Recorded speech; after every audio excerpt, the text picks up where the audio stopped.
like most kids do, in an effluvium of ideas and attitudes that were encapsulated in little cliches and looping slogans and pieces of songs that were coming from the grown-ups all around me. Somebody would knock on the door, my mom would call out, "Open the door, Richard!" Or there'd be, some laundry with a stain in it, and she'd be saying, "Out, out, damn spot." My dad would call out, "Close the door, the air conditioning's on." And these were the kinds of things that just floated around, so we heard them so often, they just kind of got drilled into us. Things like, "Keep your hands off that, keep your cotton picking hands off that, that's for dessert, and dinner hasn't even been served yet." So this effluvium, kind of like a cultural albumin, if you will, enveloped me in my childhood. And it went with me wherever I went. When I was 7 years old, my family moved from Baltimore, Maryland, down to Fort Lauderdale, Florida, and brought its culture with it. It was January, it was the middle of winter, and Baltimore at the time was covered in snow. And the train station, I remember, there was snow on all the tracks and on the train cars, and my mother explained to me that where we were going, where we were moving to, our new home, would not have any snow. And that was an idea that I just couldn't wrap my head around. I didn't understand how there could be no snow in a world that was full of snow. But we took the long train ride south, and when we came into the train station in Fort Lauderdale, I saw what I was sure was snow all up and down all the tracks. But when we got out and I bent down and I tried to make a snowball, I discovered it was hot, white, sand, wondrous, strange snow. And that was just the beginning of a kind of a walk through the looking glass, if you will. My grandfather met us all there and was going to drive us all to our new homes, and he gave all the kids their first pair of sunglasses. These were little kitty sunglasses. They had bright red plastic frames and bright green lenses. And as soon as we put them on, the world was transformed like Dorothy walking into the Emerald City. Everything was green. Everything was green. And I was convinced that I was in an enchanted world, an enchanted journey.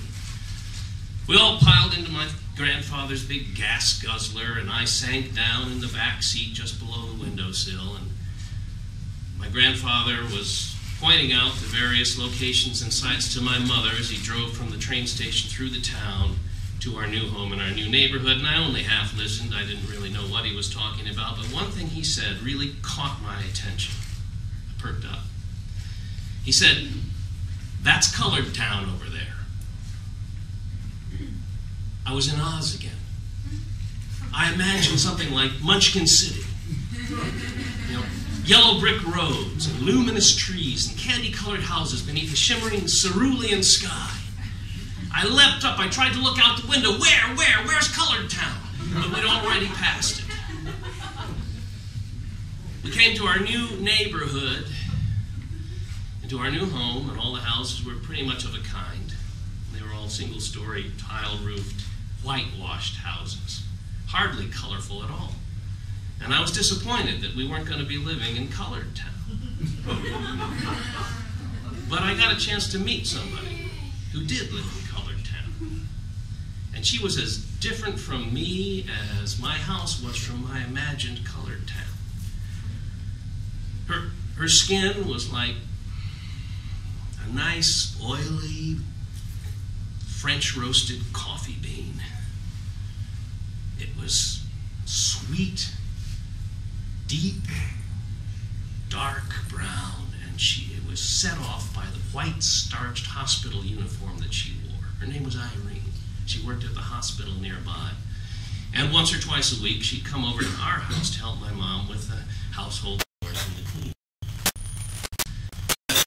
She'd often hum to herself or sing a little song, and I'd hear it coming and going like a little humming.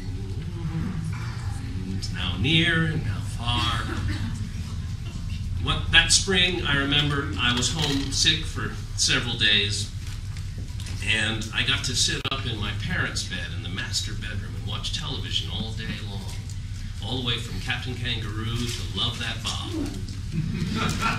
And I got to stay in the bed, and Irene worked, and she made me nice buttered rice that I loved, plateful after plateful.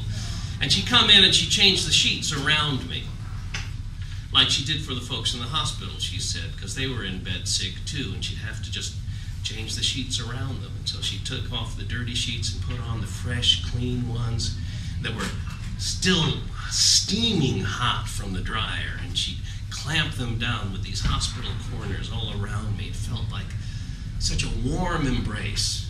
It felt so good. She was this angelic spirit somehow caring for the house and caring for me. My sister and I collected popsicle sticks in those days. We liked to make things out of them. So every time we had a popsicle, which was often in the hot climate of South Florida that we'd moved to, we'd save the sticks, dry them out, and then we'd go out onto the sidewalk, and on the rough concrete sidewalks, we'd shave them back and forth and file them down to various different sizes and shapes for whatever our projects were. And one day, we were in her room, gluing together with some Elmer's glue walls, some popsicle sticks into some kind of a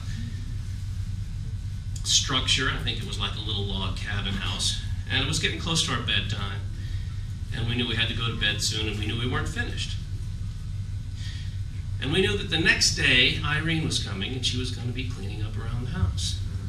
And Irene didn't always know which things were of value and which things weren't.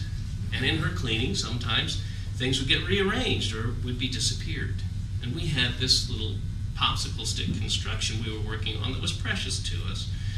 So we put it on my sister's shelf, and we grabbed one of those ideas out of that effluvium, and we put it on a piece of paper on top of that popsicle stick construction. We wrote, "Irene, keep your cotton picking hands off this."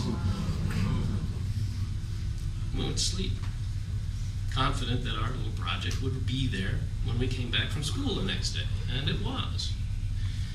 And my mother was there, with a very stern expression and her arms crossed. And Irene was gone.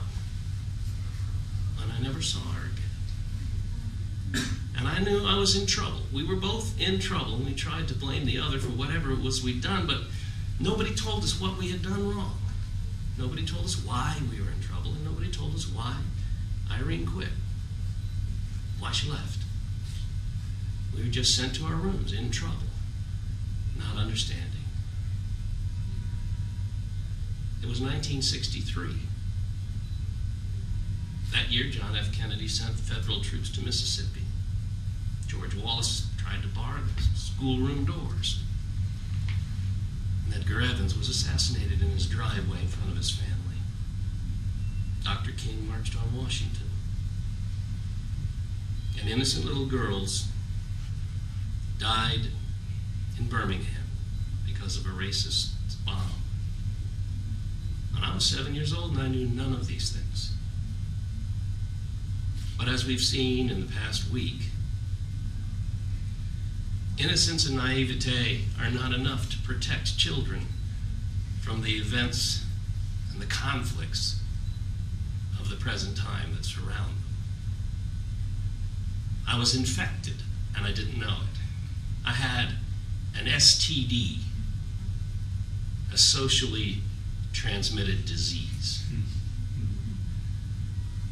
Faulkner wrote that the soil of the South would be forever tainted by the blood of slavery. It was an environmental disaster. And it wasn't until years later that I understood the implications of what we had done in our innocence as children and how we had been infected with ideas that we didn't sign up for. And now that I know I have an STD, as many of us do have that STD, there's no established antibiotic, there's no antiviral cure for it as yet. So all I can do is practice safe Congress and use prophylactic speech and pray that I do not infect the next generation.